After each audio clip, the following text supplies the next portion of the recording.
Hello and welcome to another video. Today we have the October edition of the Abominable Book Club subscription box.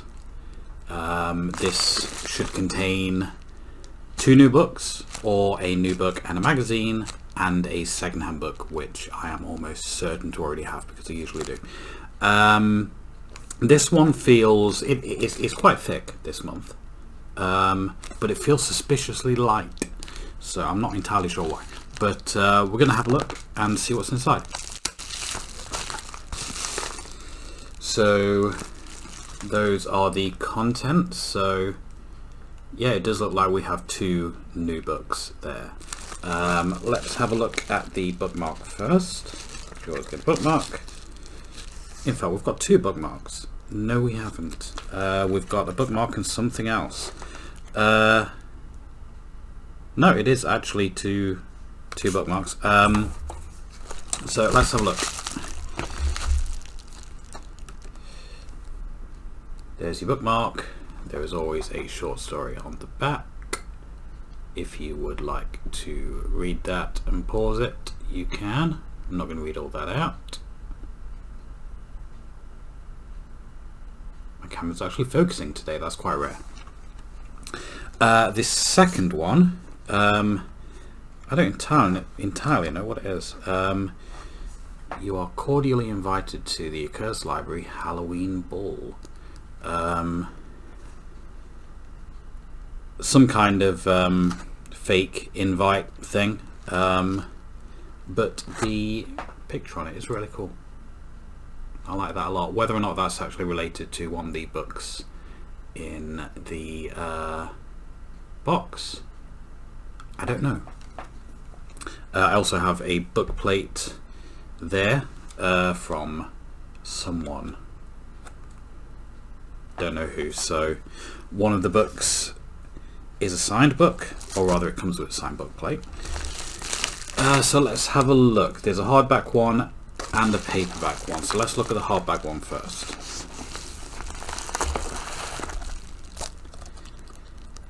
The Pale House Devil by Richard Cadry.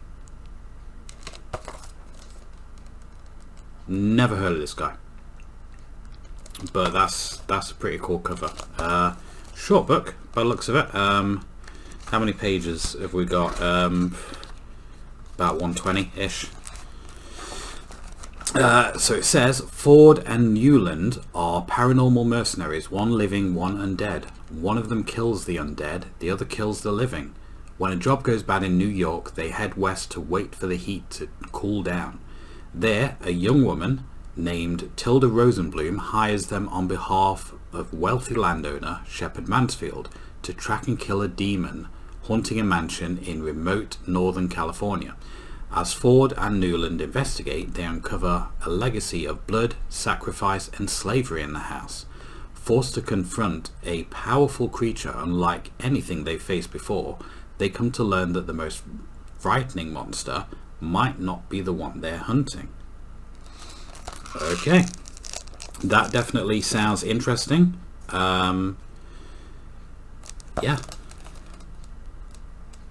Yeah, looks like a quick read as well. Like I said, only 120 pages. So, yeah. Cool. Looking forward to that. That sounds quite fun. So let's have a look at the paperback book.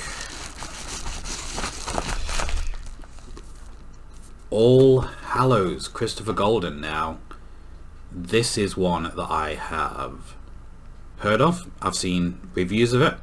People are saying it's pretty good. So very, very happy to get this. Let's read what's on the back. It's Halloween night 1984 in Coventry, Massachusetts, and 2 families are unraveling. The Barbosas have opened their annual Haunted Woods attraction in the forest behind the house they're about to lose. The Sweeneys are fighting about alcoholism and infidelity on their front lawn. Up the street, a high school senior is about to have her secrets exposed, while down the street, the truth about Ruth and Zach Burgess turns out to be even more horrifying than the rumors ever were. And all the while 4 children who do not belong are walking door to door. Children in vintage costumes with faded, eerie makeup. Children who seem terrified and who beg the neighborhood kids to hide them away, to keep them safe from the cunning man. But with families falling apart and the community splintered by bitterness, who will save the children of Parmenter Road? All Hallows, the one night when everything is a mask. Cool.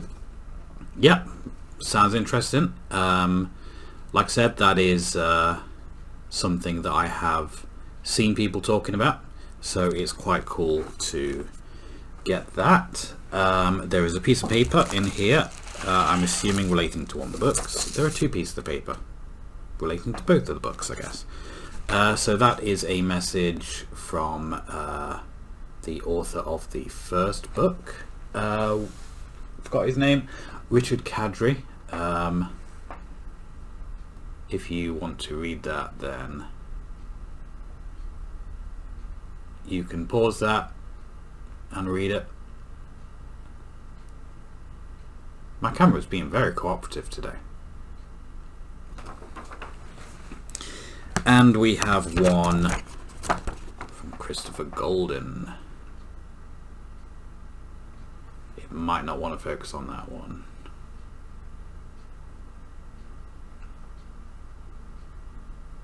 I think it's because the camera's trying to focus on like Harley Quinn there, so no, it doesn't want to, but I'm sure that is a very nice and heartfelt letter there from Christopher Golden. So the book plate, that will be Christopher Golden, because that doesn't look anything like Richard Kadri, so assuming that's Christopher Golden. So finally, we have the Secondhand book, which, as I said, 90% of the time I already have. It's paperback. Let's have a look, because I do have like over 600 horror books, so the chances of it being something that I don't have are slim.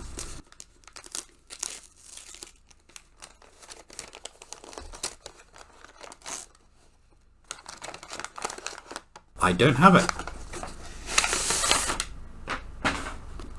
Never even heard of it.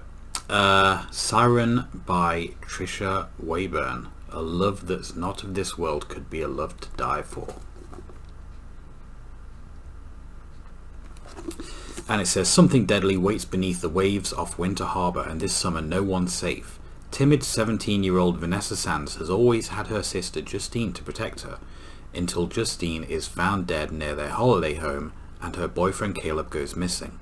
Looking for answers, Vanessa finds solace in Simon, Caleb's handsome brother, but time is running out as more men disappear, their bodies washed ashore, grinning from ear to ear. As Vanessa delves deeper into Winter Harbour's murky past, she discovers that nothing is what it seems, not even her, and only she may have the power to stop this. Will she find the courage to face up to what she really is before Simon becomes the next victim? Okay, so I'm guessing from the title and description that it is about a siren. Well, obviously, it's called Siren. But yeah, they are like mythological creatures that lure men to, and sometimes women as well, to their deaths by like singing a song. That's where the term singing a siren song comes from, and kind of like they follow the singing and drown themselves essentially. So that is all about that. I was just about to say it looks brand new, but there is actually kind of crinkling on the edge. Doesn't look like it's been read though. The spine looks pretty intact, but yeah, probably not the kind of thing that I'd usually read, but it is there if I want to read that. There is also water damage at the back as well, so definitely not new, but that's not a problem. Like I say, it's quite rare to actually get a book that I don't already have, so I'm quite happy with that. If you look back on my channel, you find a couple of charity shop hauls that I've had. If you're interested in looking at some more of the books that I've picked up recently, they're there on the channel. I also recently published my latest album, This Town I See in My Dreams. This is a Town I See in My Dreams. I've forgotten the title of my own album, because I'm just having a brain fart at the minute. When you're trying to remember something and your brain just goes, nope, not doing that. I See This Town in My Dreams is what it's called.